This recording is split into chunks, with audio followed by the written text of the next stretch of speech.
চরমোনাইর কাছে বিএনপি কেমন যেন অসহায়।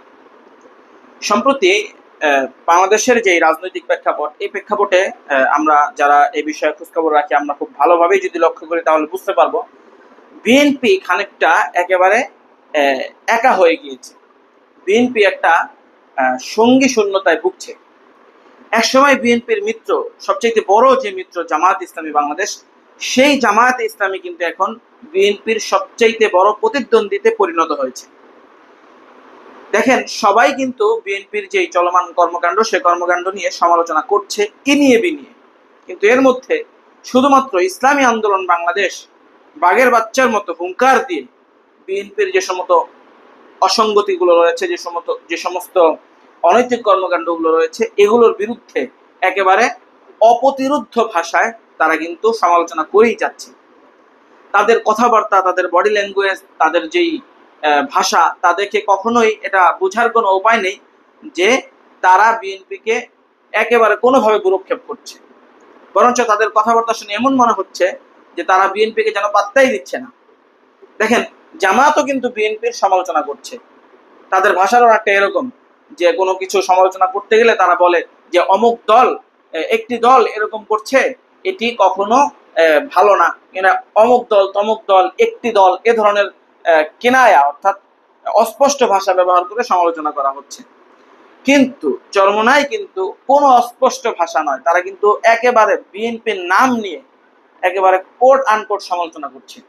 সম্প্রতি আমরা চরমোনাইয়ের যে প্রোগ্রামগুলো হচ্ছে, এর মধ্যে আমরা দেখতে পাচ্ছি শায়েখে চরমোনাই একেবারে ভূয়সী ভাষায়, একেবারে আক্রমণাত্মক ভঙ্গিতে, একেবারে নির্ভয়ে বিএনপির সমালোচনা তারা কিন্তু করছে। সম্প্রতি একটা ভিডিও আমার চোখে পড়লো যে শায়েখে চরমোনাই বলছেন যে যারা নিজের দলটাকে নিয়ন্ত্রণ করতে পারে না, যাদের হাতে গত 10.5 মাসে প্রায় 100-150 জনের উপর মানুষ নিহত হয়েছে নিজেরা কামড়াকামড়ি করতে করতে, এই দলটা কিভাবে রাষ্ট্র পরিচালনা করবে, তাদের হাতে কিভাবে দেশ নিরাপদ থাকতে পারে। বিএনপিকে উদ্দেশ্য করে তাদের নাম নিয়ে স্পষ্ট এই কথাটি শায়েখে চরমোনাই, যে ছোট ভাই শায়েখে চরমোনাই, তিনি কিন্তু এই কথাটি বলেছেন। তাছাড়া অনেক প্রোগ্রামে আমরা শায়েখে চরমোনাইকে সম্পূর্ণ একেবারে ডাইরেক্ট বিএনপির নাম নিয়ে স্মার্টলি আমরা সমালোচনা করতে দেখছি। এগুলো দেখে এ কথা বলা একেবারে বাহুল্য যে তারা, অর্থাৎ ইসলামী আন্দোলন বাংলাদেশ বিএনপিকে যেন ভ্রুক্ষেপই করছে না, তাদের কাছে বিএনপি অনেকটা অসহায়। এখন দেখেন, এই যে বিষয়টা, এই বিষয়টাকে আমি ব্যক্তিগতভাবে ইতিবাচক মনে করি। কারণ সভ্যতার মধ্যে থেকে একেবারে গঠনমূলক সমালোচনা অবশ্যই একটি দল আরেকটি দলের করতে পারে, তবে অবশ্যই এক্ষেত্রে লক্ষণীয় যাতে সে কথাটি সভ্যতা বিবর্জিত না হয়, প্রত্যেকটা কথা যেন একেবারে মার্জিত কথা হয়। সমালোচনাও কিন্তু মার্জিত ভঙ্গিতে করা যেতে পারে। সমালোচনা একটি গণতান্ত্রিক দেশে থাকবেই। যারা এক দল অপর দল, যারা একে অপরের সাথে প্রতিদ্বন্দ্বিতা করছেন, তারা একে অপরের সমালোচনা কিন্তু করবেন। সেই সমালোচনা করাটাও স্বাভাবিক, সমালোচনা গ্রহণ করার মতো একটা যোগ্যতা যে কোনো দলের মধ্যে থাকাটাও একেবারে অত্যাবশ্যক। এখানে এসে আওয়ামী লীগ অত্যন্ত শোচনীয়ভাবে পরাজয় বরণ করেছে। আওয়ামী লীগ কিন্তু তাদের সমালোচনাগুলো সহ্য করতে পারতো না।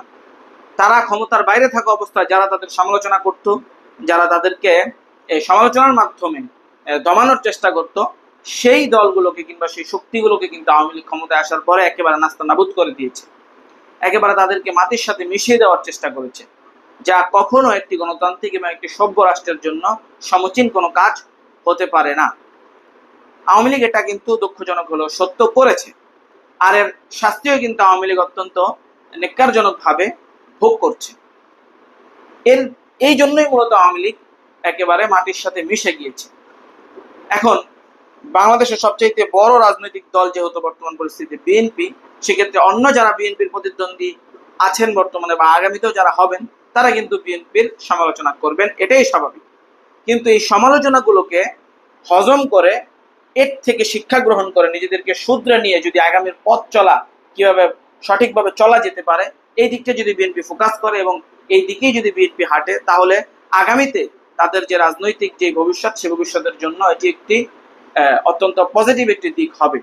আর অন্যান্য যে রাজনৈতিক দল রয়েছে, তারাও যেই বিশেষ করে যাদেরকে নিয়ে আজকে কথা বলছি, ইসলামী আন্দোলন বাংলাদেশ, তারা অত্যন্ত সাহসিকতার পরিচয় দিচ্ছেন, বাঘের বাচ্চার মতো ময়দানে রণহুঙ্কার দিয়ে তাদের প্রতিদ্বন্দ্বীদেরকে জানিয়ে দিচ্ছেন যে বাংলাদেশ কিন্তু একনায়তন্ত্র কখনো বাংলাদেশ বরদাস্ত করে না। বাংলাদেশের জনগণ কিন্তু কারো কাছে তাদের যে স্বাধীনতা, তাদের যে বাক স্বাধীনতা, তাদের যে চিন্তার স্বাধীনতা, এটাকে কিন্তু ইজারা দেয় নাই। অতএব এই স্বাধীন দেশে, স্বাধীন সার্বভৌম দেশে, জুলাই পরবর্তী 24 পরবর্তী এই দেশে কেউ যদি অনৈতিক কিংবা সমাজ বিরোধী, রাষ্ট্রবিরোধী কোনো কর্মকাণ্ড করে, তাহলে তাদেরকে কোনো রূপ ছাড় দেওয়া হবে না, আর ছাড় দেওয়ার মন মানসিকতা রাখাটাও ঠিক হবে না।